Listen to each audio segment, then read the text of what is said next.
What is up, everybody? Welcome back to another video. In today's video, we're going to be going through the Detroit Lions rookie minicamp. Off-season workouts are here, so let's get it started. We're going to bite a kneecap off, and we're going to stand up, and then it's going to take 2 more shots to knock us down. And on the way up, we're going to take your other kneecap, and we're going to get up, and then it's going to take 3 shots to get us down. And when we do, we're going to take another hunk out of you. Before long, we're going to be the last one standing. Yeah! He's the GOAT! Oh, there's nobody! And welcome everybody to a video. Glad you guys are here. And oh snap, to me this feels like the beginning of the 2021 season. In a way, a little bit. It feels like the beginning. It's beginning to look a lot like Christmas. Of the new season. Like, this is when it's happening. You know, we're done with the main signings and free agency, even though they can still happen. We've seen the trades, we've had the draft, we've had UDFA, and now here we are.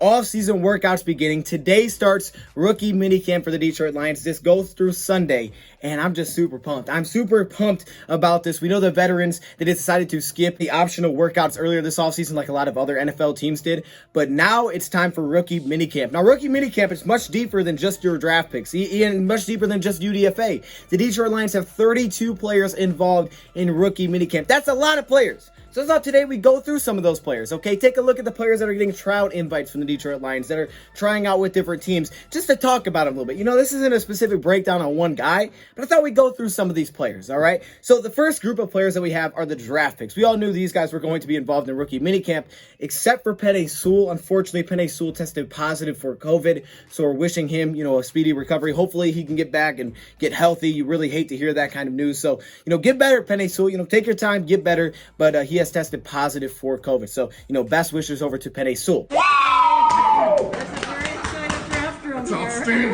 That's outstanding. Levi, Elaine Mcneill, Melo Fondue, who else do we have? Amon-Ra St. Brown, Derek Barnes, and then we have Jermar Jefferson. So all those picks will be involved in rookie minicamp. Then you have the UDFAs. There's been a lot of UDFA signings for the Detroit Lions. We've talked about a lot of them. Not all of them. We're still going through it, but we did touch on a lot of them. So those guys include Rakeem Boyd out of Arkansas, the running back, Dedrick Mills, the running back, kind of like fullback out of Nebraska, Jonathan Adams Jr., Mr. Highlight Reel out of Arkansas State, Javon McKinley, the receiver out of Notre Dame, also Sage Surratt, the receiver out of Wake Forest, Jake Hausman, the blocking tight end out of Ohio State, same thing with Brock Wright out of Notre Dame, another tight end there, Drake Jackson, the center out of Kentucky, Tommy Kramer, a guard out of Notre Dame, Devontae Beckett, small linebacker out of Marshall, Jerry Jacobs, a cornerback out of Arkansas that actually opted out when Rakeem Boyd did as well, so interesting there. A.J. Parker out of Kansas State. I'm pumped to see A.J. Parker. I have a really good feeling about A.J. Parker making the team. And then D'Angelo Amos, the safety out of Virginia. Through about half of those guys, but not all of them yet, so we're still kind of working through that. We'll see who makes the team. The Detroit Lions did give us this little highlight video from day 1 of rookie minicamp, because of course day 1 is now in the books. And I mean, there wasn't really any takeaways from it, aside from really the numbers. So we may have a little insight on certain rookie numbers. Eric Schlitt also put this on Twitter. So I thought we'd go through some of these from, you know, what we got from the video of what some numbers could be. Seems they're subject to change. We could be off on some of these, but these are the numbers that we think we might know for some of these guys. First off, Levi Onwuzurike looks like he could be number 75 based on the highlight clip. 75, it's an interesting number. It really is an interesting number for a defensive lineman. You know, especially guys probably could play a lot of the 3-tech. 75 is very interesting. I'm not saying I don't like it. Just really interesting. I think it's kind of cool. Elaine Mcneill, number 54. I just feel like 54 really fits him. Plus, Elaine Mcneill kind of told us that on his Instagram when he put that little, you know, Photoshop edit out. So that's kind of what we think his number is going to be, is number 54. Melo Fondue was wearing the number 26. Now, that could be a cornerback number, but it also makes me think safety, just because Duron Harmon wore 26 last season. So, who knows? I mean, he could be both of those spots for the Lions. I liked him as a corner. He's got the skills to be a corner. He's got the balance to be a corner. We did our video on that. But he could also play safety, too, with his size. He could be a very interesting piece, a nickel piece as well, that can line up against, you know, tight ends. He could do a lot of different things.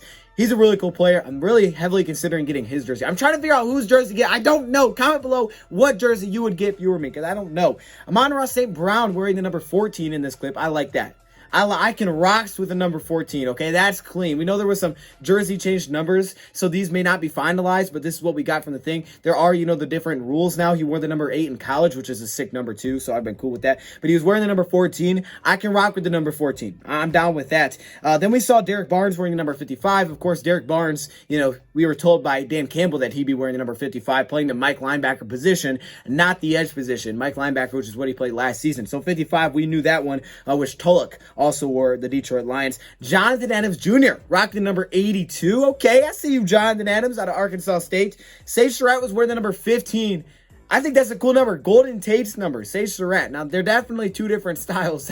That's for sure. Like, they are polar opposites in terms of styles, okay?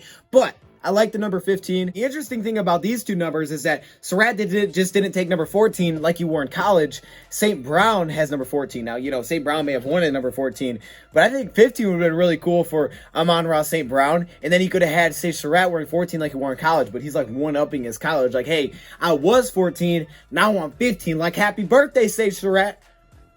McKinley out of Notre Dame wearing the number 83. McKinley wore the number 88 in college, so I mean it's kind of close, kind of similar. And then Jermar Jefferson put it, I think, on his Instagram that he would be wearing the number 28 this season, which was Adrian Peterson's number last season. Okay, now I remember there was something going on where Jeff Okudah was going to get number 28, but then Adrian Peterson was there, so we let Peterson have it. And then we saw Okudah's going to be wearing the number 23, so we have number 28 for Jermar Jefferson.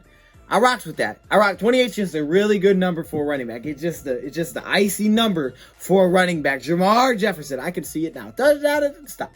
First year eligible players. So your first year eligible players are a lot of familiar names. Tom Kennedy, the receiver. Tight end Alize Mack, another Notre Dame player. Yeah, and a lot of Notre Dame players, Arkansas players. I feel like those two teams, for some reason, were all over the place. Robert Mcrae, the defensive end out of Indiana. We did a video on him a while ago, if you guys remember that one. Anthony Pittman, the linebacker, very familiar name there. Jalen Elliott, the safety out of Notre Dame. And then the long snapper, Scott Daly. So competition for Mule. Okay, I see you. Hey, Mule's only got a one-year done playing. Hey, Mule's gonna probably win that job. But I like it. You bring in competition without a draft pick. We like it. More players that will be involved in rookie minicamp. So a lot of guys. But then you have some unfamiliar names. Names that you haven't heard about before. Names that we haven't talked about before. These are the tryouts. So these guys are getting invites from teams for tryouts. Some of these guys have bounced around, tried out with different teams. And now these are the guys that will be trying out for the Detroit Lions that we know of. Okay, there's a pretty good amount here. I'm going to touch on these guys a little bit more. A.J. Taylor. This is a receiver out of Wisconsin. Interesting thing about A.J. Taylor, he was there when Quintez Cephas was back in 2019, and because of that, he's part of a pretty good receiving core. He wasn't like consistently getting big production with Wisconsin, so his numbers aren't that impressive. He also dealt with an Achilles injury, which definitely stinks. However, he has a very interesting build. Sort of reminded me a little bit of the receiver Amari Rodgers out of Clemson, because he has like a running back type of build for a receiver. Not at the level of Amari Rodgers. Don't get it twisted, but kind of like that kind of build. He's 6'1", 200 pounds, and he kind of has that kind of build to him that plays a lot of the slot receiver position, can line up outside as well.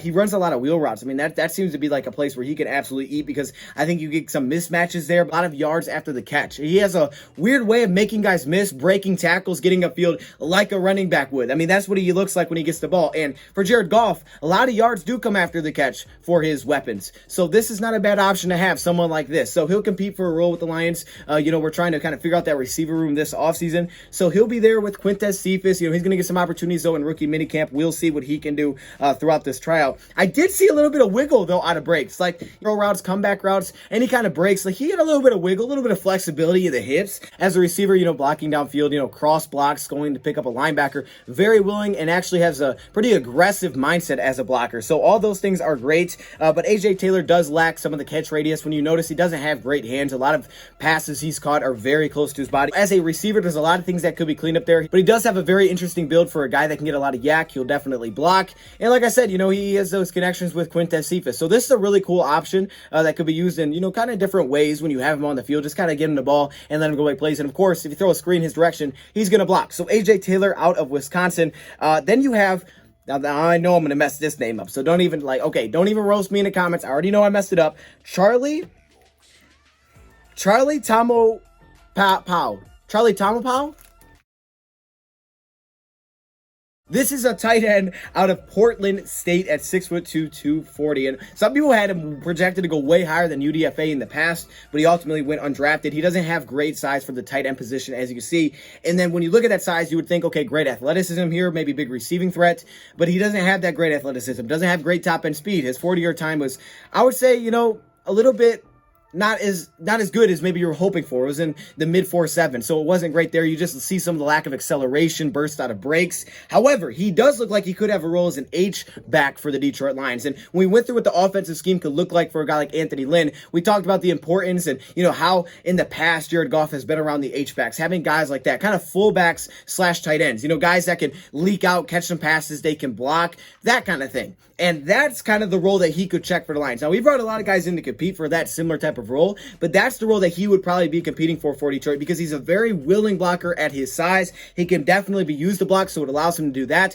He's not a one-trick pony, but then he definitely can catch the ball. He just lacks some of that burst, athleticism, shaking his routes to beat man coverage consistently down the field. And since he doesn't have great height, that also can limit him where it's not a clear advantage. So using him as an H-back could be very useful. And as I mentioned, this guy has good, consistent production. Yes, the competition isn't great, but he has played against some FBS opponents and played well in those games. So Charlie's an interesting name to keep an eye on. I feel like there's a shot that he could actually, make the team, maybe have a special teams role, something like that early in his career. Next up, we have Alex Brown, a 5'10", 183-pound cornerback. This cornerback has kind of bounced around to a lot of different spots in the NFL. He's actually been on a lot of different teams already. 49ers, Eagles, Jets, Chiefs, trying out a lot of teams. He actually won a Super Bowl with the Chiefs. He was there when the Chiefs won a Super Bowl. So, I think he actually got a Super Bowl ring. I think he got a Super Bowl ring, but there's definitely some cool stuff about his game. Now, it's difficult to find some film because, there's not it's tough. It's just tough to find his film when you talk about the competition because it's really hard to find those kind of games. But when you do find it, there are a couple of things like, first thing is he's very long. And we know Brad Holmes said one thing that he really likes about his defenders is he wants length. Well, he definitely brings that 33-inch arms, which is about 1.5 inches longer than the average for a cornerback, especially at his size of 5'10", 180. Those are extremely long arms. Now, he projects to be like a nickel type of corner at the next level. Some people even may say safety, but he projects to be like a nickel type of corner, compete for that role. And you look at the Lions right now, they have Cornelder for 1 year, who's going to probably start. But then behind that, you have A.J. Parker, who I'm getting very excited to see this season. We'll see. I think he could definitely be part of the future. And now some more competition here with Alex Brown that's, I guess had some NFL experience on some other teams. He is explosive. He brings a lot of energy to his game, and he's long, which leads to pass breakups. So it leads to that ability. And you look at his pro day numbers. Those were great as well. He ran a 4.44 40, 12 bench press reps, and a 41-inch vertical. There's a lot of things I like there. But at the competition level, it's been tough for me to find film to have great knocks against him. That's been the issue. And he is undersized. He was listed at 180, and other teams have listed him at 170. So he is very undersized. And there's just a lot of, from what I've heard, there's a lot of things that could be cleaned up and polished up in his game to be more of an impact player. And we've seen so far that he hasn't found much of a role in the NFL. So he has a lot of the measurables that you like. He brings the energy that you like. And now it's probably about just cleaning up that side of his game. I haven't watched much of his NFL film. I can try to go look for some if there is some. But I have seen some of his college film, and it looks like he's more of a press man scheme fit, which seemingly could be a good transition to a nickel spot. So with the Detroit Lions, maybe he makes the team. I don't know, but I think it's great competition for a guy like A.J. Parker on this defense. Then you have Elijah Holder. He is a safety out of Stanford. Now, interesting thing about Elijah Holder is that he was actually a cornerback that basically has become known as a safety because that easily could be his transition in the NFL. Elijah Holder is another guy with some NFL camp experience, and he was with the Denver Broncos that transitioned from cornerback to safety because of his size. So that's where that transition was really seen. And apparently he had a phenomenal camp. So he's a guy that's had experience there and has a really good shot to kind of push his way out of the pack, having experience already done so, just like we saw with Alex Brown. But in college at 6'2", 190, he was a cornerback. Now, that's a very big cornerback, as you can tell, and that length is huge. It's really big, and it led to a lot of pass breakups. So in contested situations, jump balls, he got his hands all over those passes. Another willing tackler. It's a theme that you see with a lot of guys we bring in. He will work against blocks. Actually, he threw down Penei Sewell. Yeah, he threw Penei Sewell on the ground. Now, while he will do that, he is not very good at shedding blocks, even for his length. So that is kind of concerning. Like shedding wide receiver screen blocks, you think he'd be better at that. Watch Melo Fondue, he was really good at that. This guy struggles a little bit. Elijah Holder does. But his length, he's got the pass breakups, he's good in contested situations, and he's a really nice blitzer as well. I think the size is great here. But with that size and length, that lankiness, comes issues sometimes. And that's kind of the case here. The change of direction. Like I mentioned, the block shedding is not great as well, but it's the closing speed. It's the athletic side. His 40 time was not great. And I think because of all those little twitch issues, short area quickness, those kind of things, is why people think that safety looks like a good fit for him. It could make a lot of sense for him to compete for that role. So I think that's where I went from being known as an outside cornerback to safety at the next level. So he played outside corner, has experience there, which is nice because there's versatility in his game to line up in man-to-man coverage out of the safety position, which could lead to competition at the strong safety spot. I feel like that might be the spot for him. Maybe that way he can slide in certain coverage situations. And then finally, you have Nick Pickett, a safety out of Oregon. Now, Nick Pickett, rumored, has been signed by the Detroit Lions like a UDFA, but I don't know. I've heard just invite, but who knows? Some people have said he has also been signed. But regardless, he's going to be in the rookie minicamp. He's 6'1", 210, great size once again here, but he's lacking some of that speed, but he has a lot of the power. He had a 4.64 40, but he had 18 bench press reps. This seems like a clear, strong safety type of competition. He was a 4-year player at Oregon that played in 45 games, a ton of experience, and he's a tackling machine. I mean, he was all over the ball. He had a lot of tackles in his career, and he played a lot of snaps as well. He just didn't have those playmaking. He only had 2 interceptions in his entire career. He just lacked some of the playmaking side of his game, and we talk about lacking some of the deep speed, maybe lacking, some of that great ability to go down and slide into coverage. He seems like another one of those guys that will probably compete for a strong safety type of role for the Detroit Lions.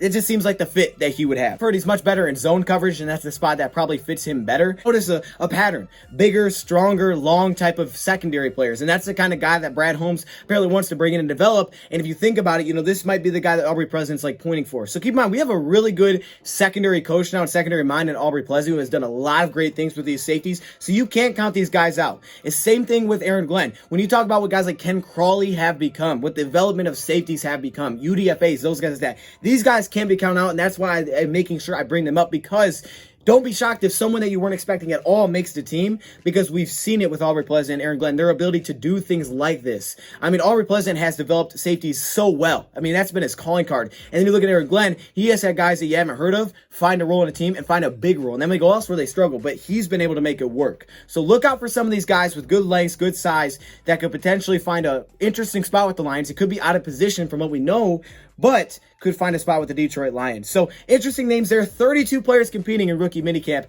We'll see who makes team and who doesn't, but it's going to be fun to keep track of throughout this weekend. If I get any updates, I will let you know. Let me know your thoughts, comments below. Thank you for watching, and I'm out.